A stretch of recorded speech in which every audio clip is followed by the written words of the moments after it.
La pierre rejetée est devenue la principale. Quelqu'un peut dire la pierre rejetée est devenue la principale. Est devenue la principale. Alléluia. Psaume 118, verset 22. On va mettre à l'écran et chacun va lire maintenant. Amen. Je vais compter jusqu'à 2. Charis, tu vas faire la lecture après. Je veux que nous lisons tous ensemble ce passage-là. Je compte jusqu'à 2 et nous lisons à haute voix. 1 et 2, lisons ensemble. La pierre qu'ont rejetée ceux qui bâtissaient est devenue la principale de l'angle. Alléluia. Est-ce qu'on peut acclamer le Seigneur pour la parole? Et on peut s'asseoir, s'il vous plaît. Que Dieu vous bénisse abondamment. Alléluia. Amen. La pierre rejetée est devenue la principale. Alléluia. C'est une parole, je dirais, qui concerne avant tout, je dirais, la personne de notre Seigneur Jésus-Christ. Pour dire que il a été une personne en tant qu'être humain qui a été rejetée par les siens, rejetée par le peuple juif, rejetée par sa famille, rejetée par son peuple, mais il est devenu la pierre principale. Ça veut dire qu'il est devenu aujourd'hui le socle de la foi. Il est la porte, je dirais, par qui nous rentrons dans le royaume des cieux. Quelqu'un peut dire amen à ça. Mais c'est de comprendre également, au travers de ce passage, qu'il existe deux mondes. Quelqu'un peut dire deux mondes. Le monde spirituel et le monde naturel.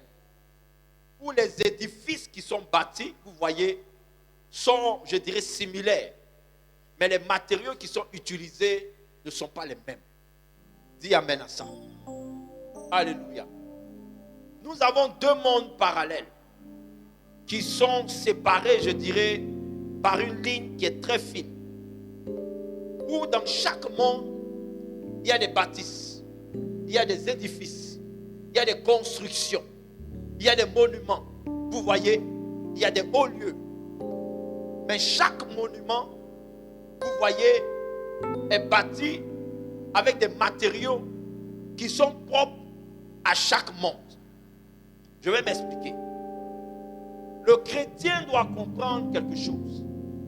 Qu'il porte une identité que nous rappelle Apocalypse chapitre 21, verset 11. Qui nous décrit comme, je dirais, une pierre extraordinaire. Que le monde rejette pour se construire. Dans ce monde, quand tu élèves ta nature spirituelle, peu de personnes, je dirais, souhaitent ou désirent marcher avec toi. Tu es rejeté de partout. Tu es brimé. Tu es court-circuité. Tu es combattu même par le diable et ses agents. Tu es attaqué de toutes parts. Parce que tu as décidé d'appartenir et de mettre en avant ta spiritualité. Dans ces deux mondes, le langage ou la direction est différente. Quoique ayant le même but, les chemins plutôt empruntés sont différents. Dans le monde, on te dira que l'âge ou la période de la jeunesse, vous voyez, la jeunesse est un âge où il faut s'amuser, il faut s'offrir, vous voyez. Dans le monde spirituel, on te dira que la jeunesse, c'est un âge où il faut se consacrer, il faut se découvrir. Dis amen à ça. Dans le monde naturel, on préconise de se concentrer sur soi-même pour réussir. Tu dois être égoïste. Tu dois penser qu'à toi. Tu dois que, je dirais, te focaliser sur toi. Toi et toi et toi, si tu veux réussir. Dans le monde spirituel, il est recommandé de prioriser les intérêts de Dieu si on veut réussir. Alléluia. Donc nous avons deux mondes qui, je dirais, sont devant nous, face à nous. Et nous, en tant que fils de Dieu, nous devons avoir une attitude ferme et claire vis-à-vis de ces deux mondes. La Bible dit qu'on ne peut pas suivre deux lièvres à la fois. si tu tentes de suivre, ou je dirais d'emprunter les deux chemins, tu risqueras, je dirais finalement, de ne rien faire ou de te perdre. C'est pourquoi le chrétien, pour pouvoir, je dirais, jouer le rôle majeur qu'il doit jouer, Dieu demande à chaque chrétien de grandir rapidement. Quelqu'un peut dire grandir rapidement. Tu dois grandir rapidement. Dès lors que tu prends conscience, bien-aimé, de ta nature spirituelle, que Dieu ne t'attend pas, je dirais, au pied de la montagne, mais il t'attend au sommet de la montagne, tu dois grandir rapidement. Parce que celui qui ne grandit pas rapidement risque de se faire bouffer, de se faire avaler, engloutir par certaines situations qu'il n'aura pas compris ou qu'il n'aura pas géré. Alléluia. Pour devenir, je dirais, grandir rapidement, pardon, pour devenir ce qu'on appelle un disciple du royaume. Quelqu'un peut dire un disciple du royaume. Le disciple du royaume a un rôle majeur à jouer. La Bible dit que nous ne sommes pas de ce monde, de origine. Tu n'appartiens pas à cette terre. Ta nature est céleste. Dis amen à ça. Je croyais que tu allais mieux dire amen à ça. Tes origines sont célestes. Tu as été, je dirais, bâti selon l'image et la ressemblance de notre Seigneur Jésus-Christ. Ta nature est divine, bien-aimé. Le spirituel qui est en toi est plus grand que tu n'imagines. La science même nous dit que l'humain n'utilise que moins de 10% de son cerveau, de son intelligence, de ses capacités, vous voyez, je dirais intellectuelles. Ça veut dire que si Dieu permet que tu puisses dépasser, vous voyez, ce pourcentage, imagine ce que l'humain est capable de faire. Regardez même, je dirais, l'intelligence que l'humain a. Comment vous pouvez comprendre que des bateaux qui pèsent des milliers de tonnes arrivent à flotter sur l'eau? Pourtant, toi, si tu vas te mettre dans l'eau, tu vas couler. Mais l'intelligence de l'humain arrive à lui faire construire, vous voyez, des navires, des engins maritimes qui peuvent flotter sur l'eau. Pourtant, ces engins pèsent des milliers de tonnes. Comment vous pouvez comprendre qu'un avion qui pèse également des tonnes arrive, vous voyez, à rester dans les airs avec les bagages? 20 kilos, 23 kilos, 50 kilos, vous imaginez même pas, en plus du nombre de passagers. Mais les avions volent dans les airs. Pourtant toi, tu te mets du haut d'une tour, tu te lances.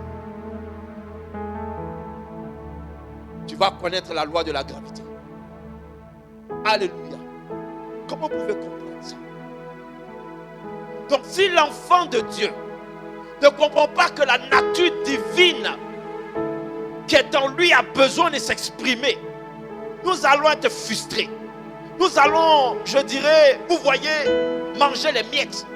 C'est là où Ecclésiaste dit, j'ai du mal et j'ai vu des choses sur la terre, des anomalies que j'exprime en disant, je vois des rois en train de marcher pendant que les esclaves sont sur les chevaux. Alléluia. Parce que l'enfant de Dieu bien-aimé, qui a la nature de roi et de reine, n'a pas compris que sa place est sur le cheval. Alléluia. Le temps est arrivé où tu dois reprendre ta place. Dis amen à ça. Le temps est arrivé, bien-aimé, où c'est toi qui dois briller. Dis amen à ça. Le temps est arrivé, bien-aimé, où tu dois être, je dirais, la personne qu'on appelle l'élu, le choisi de Dieu.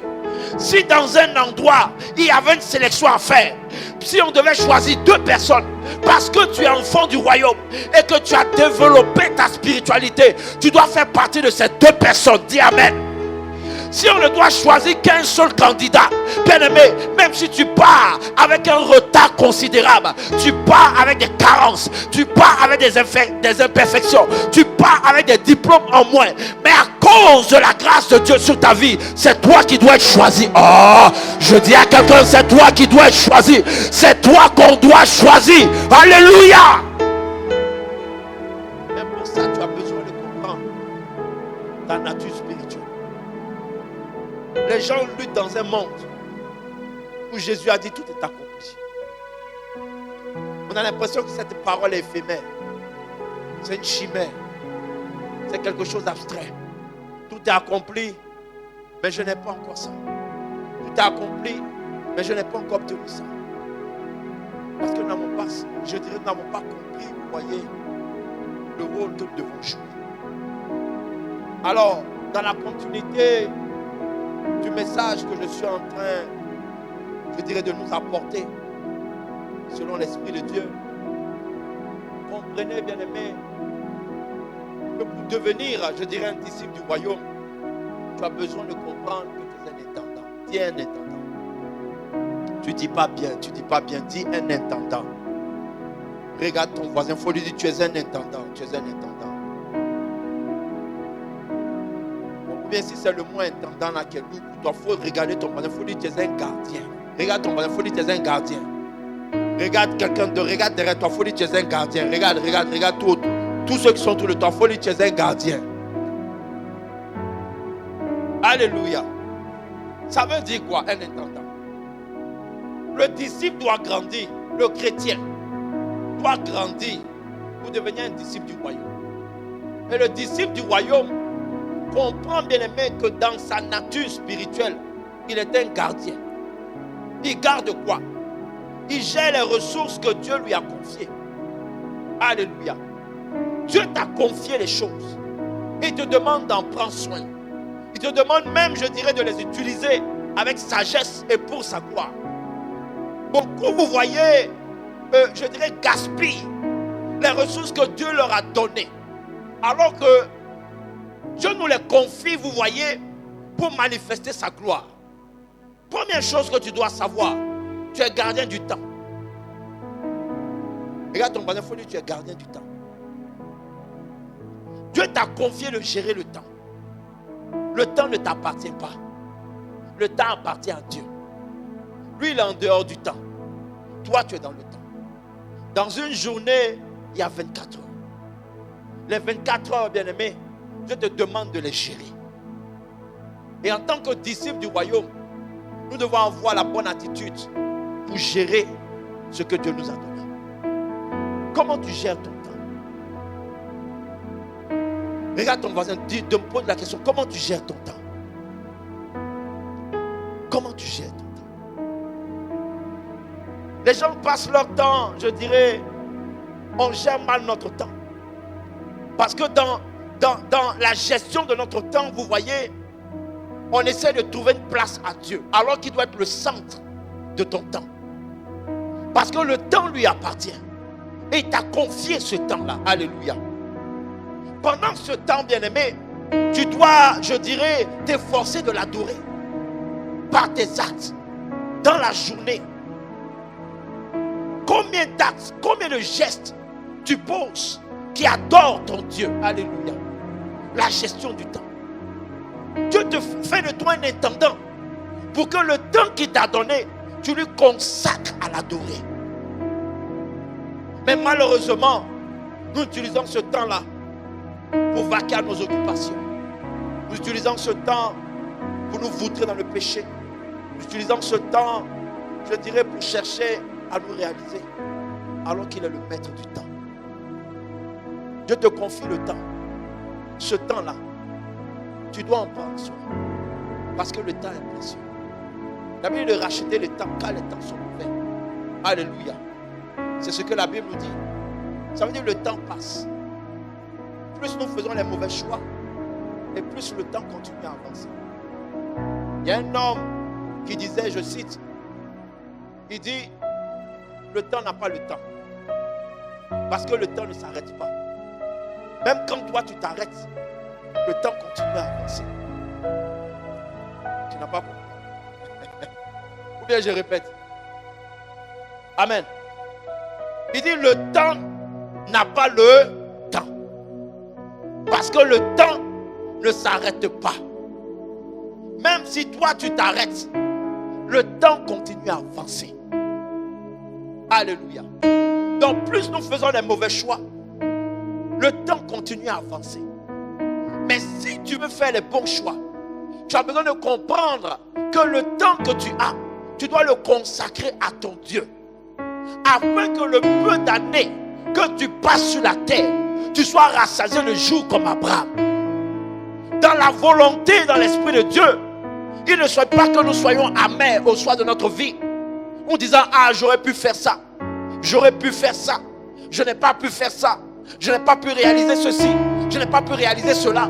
Vous allez dans les cimetières, vous allez voir qu'il y a beaucoup de personnes qui ont été enterrées, qui n'ont pas pu réaliser leurs rêves. Parce qu'avec le temps qu'ils ont eu, bien aimé, ils n'ont pas eu la gestion selon le spirituel. Ils l'ont géré de manière naturelle. À travailler, on court derrière le travail, on court derrière l'argent, on court derrière, on court. Mais bien aimé, est-ce que tu sais que le travail te bouffe en énergie? Est-ce que tu sais que le travail te bouffe en intelligence? L'humain, vous voyez, a fait de cela un slogan pour inciter les gens au travail. On dit le travail c'est la santé. C'est ça, non? C'est pas ça? Le travail c'est la santé. Ça c'est pour inciter les gens à travailler. Quand tu travailles, tu es en bonne santé. Alléluia. Mais le travail te bouffe de l'énergie que tu ne retrouveras pas. Et à la fin du mois, le SMIC qu'on te donne, les 2000 € qu'on te donne, quand tu fais les heures sup, à la fin du mois, j'ai eu 3000 €. Wow. Tu sais le nombre d'années de vie que tu viens de perdre dans ces heures sup. Ça, c'est la spiritualité, il faut le savoir. Parce que l'effort, l'énergie, la capacité, c'est ce que ton patron va monnayer, il estime, selon une grille salariale qui était établie selon les lois du pays, que en fonction de ce que tu as fait, voici ce qu'on te donne. Mais c'est du sang que tu as perdu. Oh, le sang, c'est quoi? C'est la vie.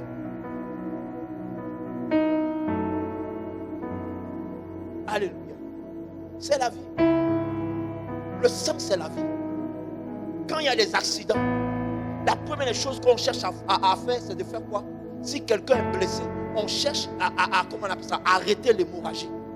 Parce que si l'humain se vide de son sang, mais il perd la vie. Donc quand tu transpires, c'est de la vie que tu perds. Quand tu réfléchis, les neurones là, ils ne se renouvellent pas. C'est de la vie que tu perds. Chaque jour, nous perdons de la vie. C'est pour ça que nous vieillissons.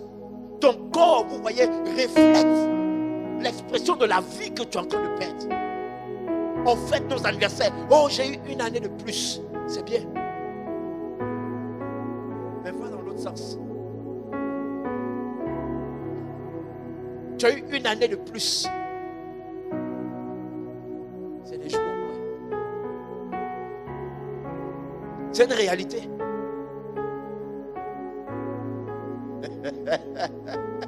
Alléluia. C'est des jours au moins. Donc comment tu gères ton temps? Je vous ai raconté l'histoire d'un homme, vous voyez, qui a travaillé toute sa vie en tant que chauffeur de poids lourd pour le club, le célèbre club de foot de la ville de Paris qu'on appelle Paris Saint-Germain. Toute sa vie, il était chauffeur de poids lourd. Emmené, vous voyez, les affaires là-bas. Alors, au soir de sa vie, quand il a eu sa retraite, il a dit, ah, je vais pouvoir maintenant profiter de ma vie. Parce que je ne travaille plus, donc j'ai mon temps, j'ai ma liberté. La Bible dit, je ne dis pas la Bible, le témoignage dit que c'est à cet âge-là que cet homme-là a eu le cancer. Et il est décédé. Alléluia. Donc vous voyez parfois, il y a des causes pour lesquelles les gens se battent. Quand on parle de la réforme des retraites, on veut pousser l'âge de la retraite jusqu'à quel âge? 67 ans, 68 ans. Mais ça, c'est stratégique. À 68 ans, on a déjà profité de quoi? Alléluia. Amen. Parce que le pays dans lequel on est, à 68 ans, les gens commencent à développer certaines maladies.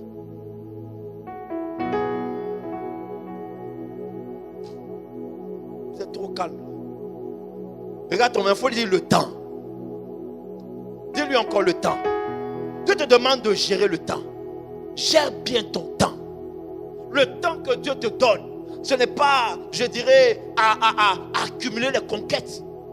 Hein? Dans la jeunesse, on accumule les conquêtes. On court derrière, je dirais, comme la Bible dit, les choses de ce monde. Le temps que Dieu te donne, tu dois le lui consacrer. Un disciple du royaume prend conscience qu'une journée ne peut pas passer sans qu'il ait adoré son Dieu, sans qu'il ait une intimité avec Dieu. Tu ne peux pas terminer le jour, ni commencer le jour sans être adressé à ce Dieu-là. Tu ne peux pas, je dirais, même ne serait-ce que penser à un projet sans même le lui confier.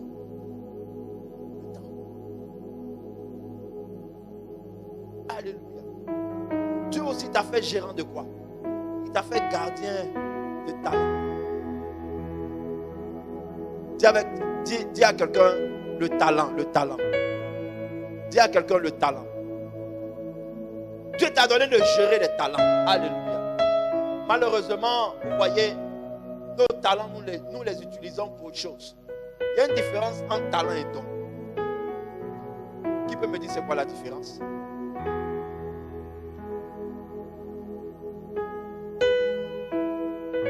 Il y a une différence entre un talent et un don.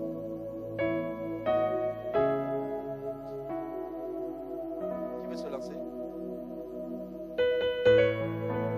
Ok, j'avance. Le talent, vous voyez, c'est quelque chose qui se travaille. C'est une capacité qui est en toi, mais que tu as besoin de travailler pour polir. Le don, il est inné.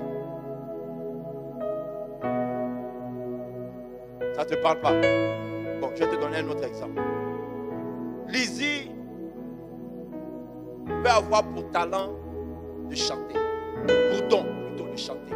C'est quelque chose qui est en elle. Dès qu'elle est née, elle n'a pas demandé, elle n'a pas travaillé pour ça. Mais chanter est en elle. Alléluia. Elle ne fait pas les efforts pour ça. Il y a des gens, vous voyez, le don est en eux. Il y a des enfants, vous les voyez à 2 ans, 3 ans, là. Ils ont des gestes. Ils ont déjà le rythme de la musique en eux. C'est un don. Amen. C'est inné. Maintenant, il y a d'autres.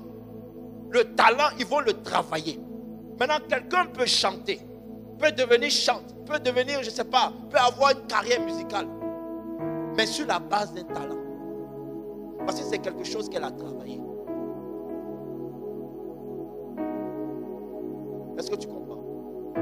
Alléluia. Donc les talents et les dons, Dieu nous les a donnés. La Bible ne se répandit de ses dons ni de ses talents, ni de son appel. Maintenant, le talent ou le don que Dieu t'a donné, qu'est-ce que tu en fais? Beaucoup prennent ce don, ce talent pour chercher à s'enrichir, à se construire. Le disciple comprend que ce talent, c'est une capacité que Dieu lui a donnée de gérer. Alors, avant toute chose, ce talent, ce don doit être au service de Dieu. Alléluia. Vous allez voir aujourd'hui, vous prenez dans le monde de la musique, vous allez prendre toutes ces stars que vous connaissez, cherchez à connaître leur histoire. Vous allez voir qu'ils ont tous commencé à l'église. Beaucoup ont commencé à chanter à l'église. Alléluia. Beaucoup. Mais comme ils ont estimé que dans le monde gospel, ça ne donnait pas, je dirais, la richesse, la prospérité, la lumière, la célébrité qu'ils cherchaient. Mais le diable les a provoqués. Dieu a mis en toi quelque chose qu'il souhaite utiliser. Tu as un don. Chacun d'entre nous a un don ou un talent. Personne ne peut dire qu'il ne sait rien faire. Personne ne peut dire qu'il n'a rien reçu de Dieu. Il y a des gens, vous voyez, ils ont le don de cuisiner. Je vous prends des exemples qui vont vous parler. Cuisiner, c'est un don. Quand la dame prépare que tu manges, tu notes 10 sur 10. Amen. Est-ce que c'est faux ce que je dis? Alléluia. Maintenant, il y a des gens qui ont le talent de cuisiner. il travaille. Vous voyez, il se forme pour arriver à un certain niveau. Mais celui qui a le don, c'est inné sans lui. Qu'est-ce que tu as mis en toi? Il y a quelque chose qui est inné qui est en toi. Il y a quelque chose également que tu dois travailler, qui doit servir, je dirais, à l'œuvre, aux intérêts de Dieu. Dieu s'est investi en toi. L'objectif, bien aimé, c'est que sa gloire paraisse au travers de toi.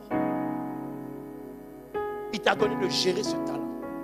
Qu'est-ce que tu en fais? Il t'a donné de gérer ce don. Qu'est-ce que tu en fais? Il y a des gens qui ont ce talent-là des affaires. Il y a des gens qui ont ce talent-là, je dirais, de l'expression, de la communication. Il y a des gens qui ont ce talent de, comment on appelle, du leadership. Qu'est-ce que tu en fais? En quoi c'est utile pour l'œuvre de Dieu? Il y a des gens qui ont ce talent de rassembler. Quand, je dirais, ils parlent, vous voyez, ils sentent que les gens sont à l'écoute. Qu'est-ce que tu en fais? Est-ce que ça sert à l'œuvre de Dieu? Tout le monde est coach aujourd'hui sur les réseaux sociaux.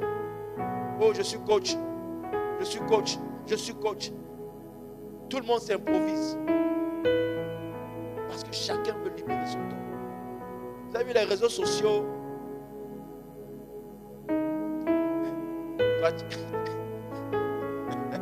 Pas comme un TikTok. Alléluia.